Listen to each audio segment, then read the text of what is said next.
Well, do you mind if we talk about in 1997, Connie, you released an album titled Connie Smith, and Marty, you produced the album, didn't you? Yeah. And he actually co-wrote about 8 of the songs with me as well.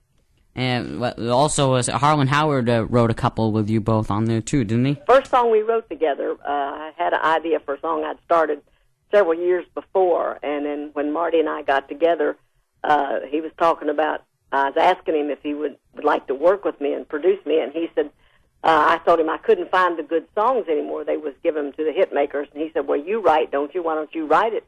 And I had never thought about, I've written some songs, but I never thought about writing that many. And so he picked up the phone and called Harlan Howard, and about 3 days later, he and I went over and we wrote How Long. That was the very first song we wrote together with Harlan. A fabulous song. I with the shuffle and the strong bass in the background, and your vocals just sound as fabulous as ever on that recording, as they do now. Thanks. Oh, you're welcome. And so probably a lot of the listeners know that you are Mr. and Mrs. Marty Stuart. Yes. No, we're actually Mr. and Miss Connie Smith. No, we're Mr. and Mrs. Marty. Yeah. Either way you look at it. Do you mind telling us how that started? How? With a kiss. In a Kroger's parking lot? Yeah, Kroger's parking lot, that's right. And, well, it's hard to write love songs with Connie and not fall in love. So I kept falling and falling and falling, and it took a while to get it all lined up, but we wound up on an Indian reservation, and we got married. And we've been married about 10 and a half years, and I think on our 10th anniversary we talked it over and decided we'd give it another 10 years and see if it works. Yeah. Well, I'd like to wish you happy 11 coming up in July, right? Right. It'll be 11 in July, yes.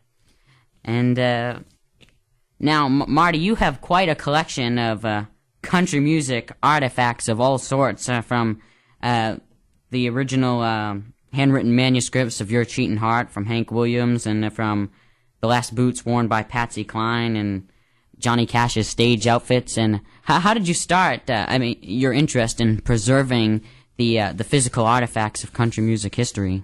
Well, it really started when I was a kid, whether it was collecting country song roundups or albums. But I got really, really serious about it in the early 1980s, when I started noticing things like Patsy Cline's train case and certain Stars guitars and some of those old costumes. They were starting to get shuffled to the back of people's closets. They were getting sold in yard sales and at thrift stores. And it just seemed wrong to me that country music's culture be thrown away at a discount rate like that. Sure. I thought it should be viewed as American treasures, America's culture. And which it is. It's kind of where my heart led me, and that's how I started. And you want to tell us probably what's your favorite item that you have, or a few of your favorite items? And I'm sitting right next to her. A Good country answer. music treasure. Good answer. the Rolls Royce of country music, as Eddie Stubbs That's says. her. And you both recently donated some items to the Country Music Hall of Fame not too long ago.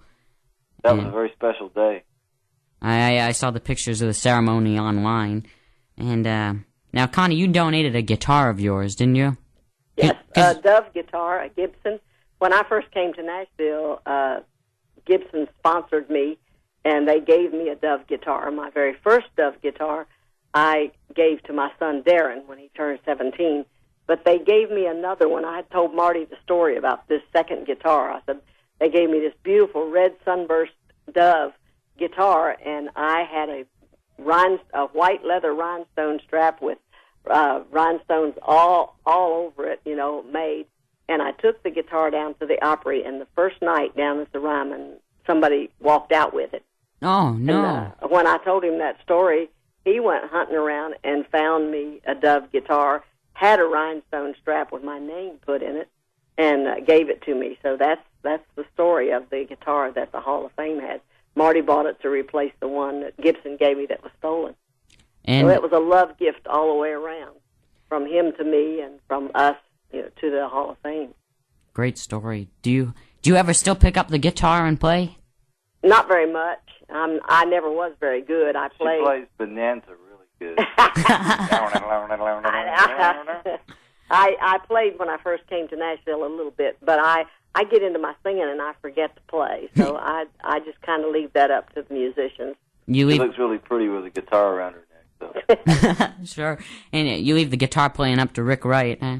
Yes, sir. He's a great guitar player. I've got Rick Wright playing lead guitar and Gary Carter playing steel guitar, Rod Ham playing bass, who's been with me 18 years, and then I've got Rick McClure playing drums. So I've got a band that's great. And then when Marty will walk out with us, I mean, I don't need to be playing an instrument.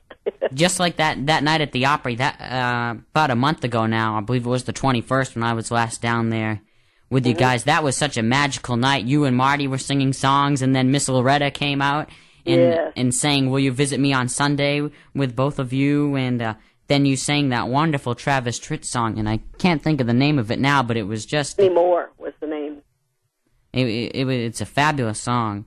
Yes, it is a great song. And you sang it with, well, just in the perfect Connie Smith style, just like you sing every song, but it was so powerful with just the two acoustic guitars. Marty, you playing acoustic, and Rick Wright was also playing. Yeah, that truly was what I've heard it referred to as an Opry moment. That was a big one. Sure, there was a second Opry moment there. There were a lot of them that night because of you singing with Loretta there. Will You Visit Me on Sunday? But then you also sang I'm Blue, I'm Lonesome, I believe it was, for the first time. Right. On the Opry. That was great. Good song. Fabulous. And I know your time is coming down tonight. I got one request before we get off the air. Sure. I want to hear you sing the hook line to Once a Day for Connie Smith.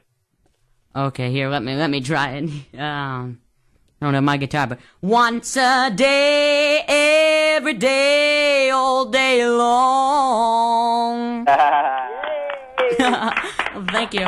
Thank you, Paul. Paul, hope you have a great week, pal. Thank you. I appreciate it. Once again, let me thank you so much.